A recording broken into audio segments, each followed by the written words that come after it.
खंडाळ्यामध्ये मुलानं केला बापाचा खून, आरोपी ढोक चवळे ताब्यात.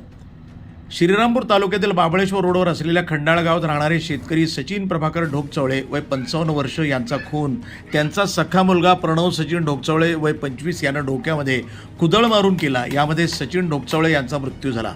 दिनांक 3 जून रोजी पहाटे सकाळी खंडाळा गावामध्ये असलेल्या घरामध्ये हा खळबळजनक प्रकार घडला.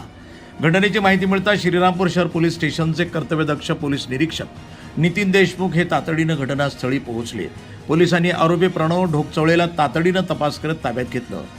पंचनामा आणि गुन्हा दाखल करण्याचं काम चालू आहे. आरोपी प्रणवने वडिलांचा खून घरगुती कारणातनं केला का, अन्य काही कारण याचा पोलीस शोध घेत आहेत. मुलानंच बापाचा खून केल्याच्या घटनेमुळे खंडाळा गावासह तालुक्यामध्ये खळबळ उडाली आहे. आरोपी मनोरुग्ण असल्याची चर्चा गावामध्ये सुरू आहे, परंतु त्याबद्दल खात्रीशीर सांगू शकत नाही. वृत्तसंपादन विभाग, न्यूज टुडे 24, श्रीरामपूर.